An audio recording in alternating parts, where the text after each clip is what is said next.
Welcome back to the Done Deal Show. Hit the like button, subscribe, share this content wherever you can. And a big shout out to our title sponsors, Stocks FC. Some big transfer stories today as the market really starts to wind up as we go into the second week of the January 2025 window. Big stories on Arsenal, Chelsea, and Manchester United to follow. So stay with us. Leave your comments below for each different story. Would love to get your view and your take on them. First one of the day, David Ornstein dropped obviously a big bomb yesterday regarding Kolo Muani potentially going to Tottenham or Manchester United. He's spoken today about Arsenal and Mikel Arteta and stated that Mikel Arteta would like to sign Nico Williams this window. He states that finances involved make it highly unlikely. His release clause stands at 58 million euros. And when the size of his salary is factored in, it becomes a lot more difficult. The summer transfer is more plausible of that player. And this will not read well to Arsenal fans. There'll be a frustration in this, especially if you've consumed a number of the articles surrounding Arsenal's financial status and situation. It says here, according to the Swiss Ramble, assuming the same levels of allowable deductions are in 2024-2025 would suggest that Arsenal could post a massive 164 million loss this particular season and still comply with PSR. In other words, the Gunners have plenty of headroom to invest in the transfer market. Arsenal have money, according to a lot of the financial experts. David Ornstein is just being briefed on what to say by Arsenal, which is fair enough, and it's down to you to read between the lines. Is this a case of no money, or is this a case of not wanting to spend? Or do you feel that maybe Nico Williams is no longer as high on the transfer target list as he once was? Because the finances state there is hundreds of millions of pounds to spend.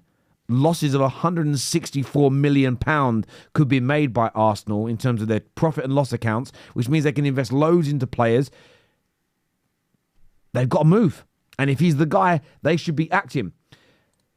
Gunner Blog here says that although Arsenal have used their 2 Premier League loan quotas this season, they still have a loan player. They still have a loan player available from abroad. One name under discussion could be the PSG forward Lee Kuan In, who's 23 years old. The player is considering his options. PSG are not actively looking to sell, and they value and rate Lee highly, both on and off the pitch. Any deal would need to be at least double the 22 million euros they signed him for in 2023. Lee is well known to Arsenal, but current price tag is off-putting. If, however, PSG are prepared to consider a loan with an option to buy, then the Gunners could be prepared to come to the table. Gunnerblog also speaks about the desire Arsenal have to sign Nico Williams as well. So heavily discussed today in a lot of the highly credible media surrounding Arsenal. I'm just intrigued to know why Gooners think Arsenal are pleading poverty. And although, listen, maybe there's some things out there that we're unaware of. Maybe there's some scenarios that we haven't, as football fans, seen yet. And Arsenal obviously know more than we do. They're internal. They know what's coming down the line. But the financial experts say they've got money, but Arsenal are briefing the media that they haven't. Is this the case of trying to get the players as cheaply as possible, whether that be their transfer fee? Obviously, if there's a buyout clause, there's nothing you can do.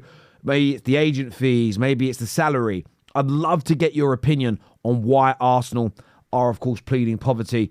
Gooners, rivals, let us know in the comments section below. But it does appear the Nico Williams deal is on. It's being discussed. It's being explored. And it is active. Give me your thoughts.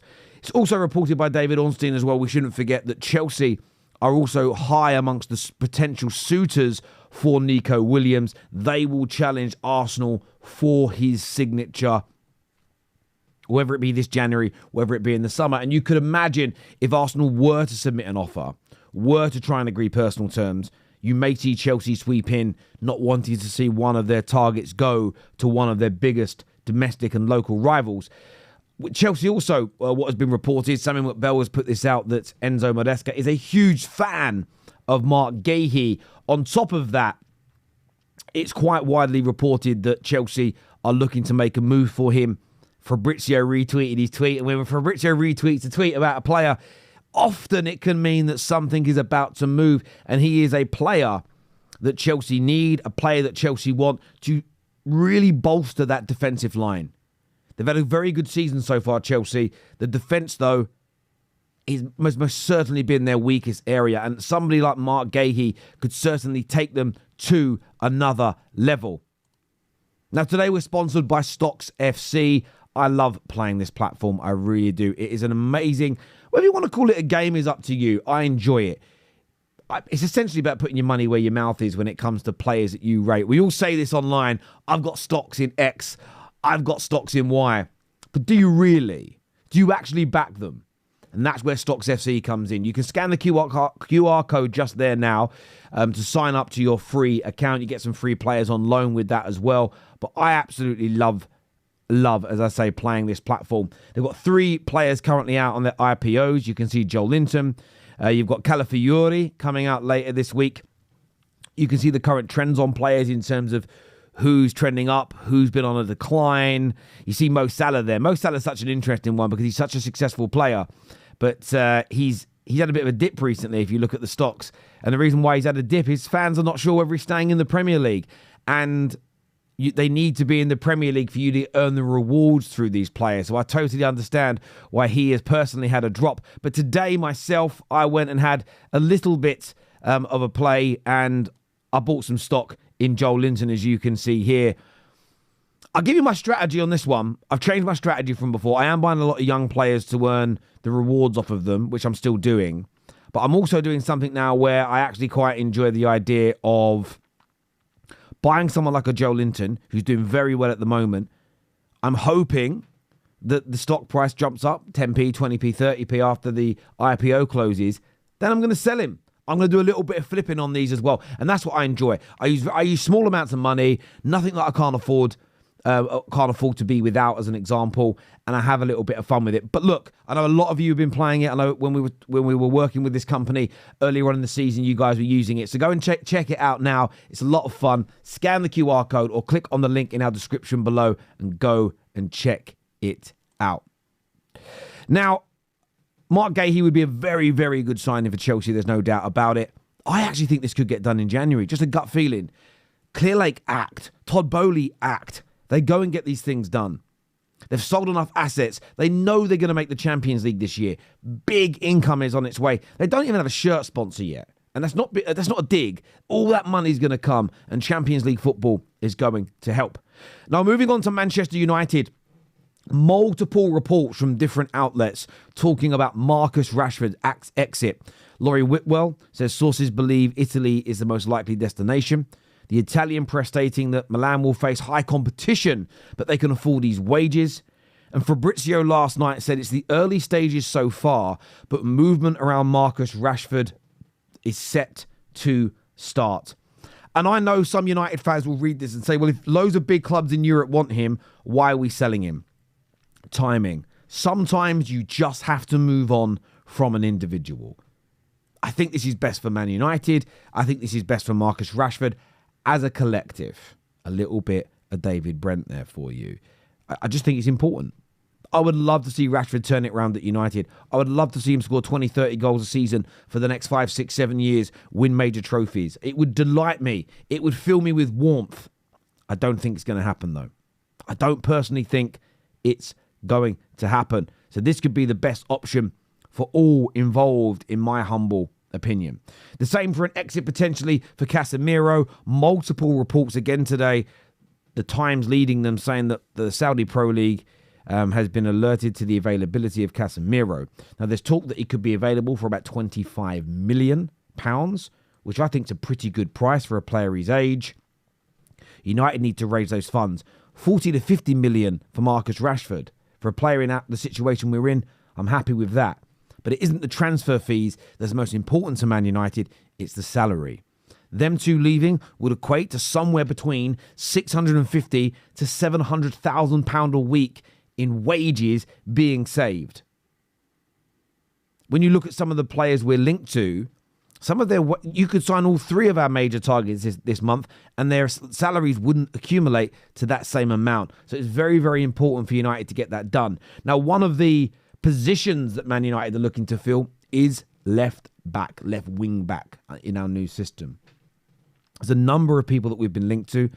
Kirkes and Nuno Mendes are high on the list, as confirmed by Fabrizio, but of course are more expensive. There is now the link to the Danish international Patrick, I want to try and pronounce this right, it's Durgu, who's been added to the list as well, and he has been monitored.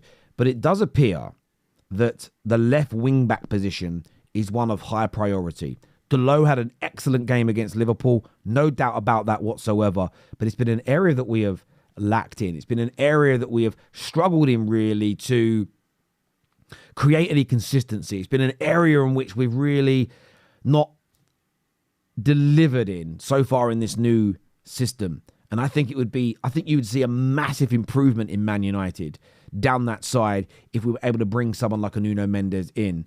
I'd love to see that deal get done. I like the idea of Kirkes. I'm not too sure too much about this Danish player. I don't know much about him. I'll do some research. But of course, I want your opinions on it.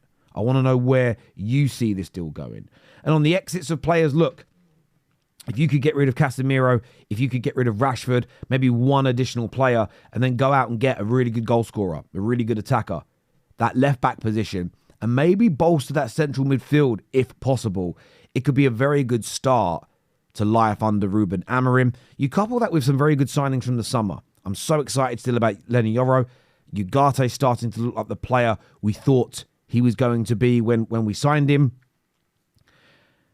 Look, he had a mistake the other day against Liverpool, but I've still been pretty impressed with him by and large. And Xerxes, look, he may be one of the players that goes this window. Although Ornstein has said today that the player wants to stay, he's going to say that. Let's see what Man United decide to do. Let's see what the player decides to do if there's a genuine offer, an opportunity on the table. As ever, though, your opinions on all these stories, all of these rumours, all of these conversations are more important to me than anything else. Nico Williams to Arsenal, on, but unlikely to happen this window. What's your thoughts on that? Gooners, let me know. Chelsea fans, Marc Guehi this window? Should your club be pushing for it? Or is it best to wait to the summer? How do you personally see it? And United fans, a lot of activity surrounding our football club.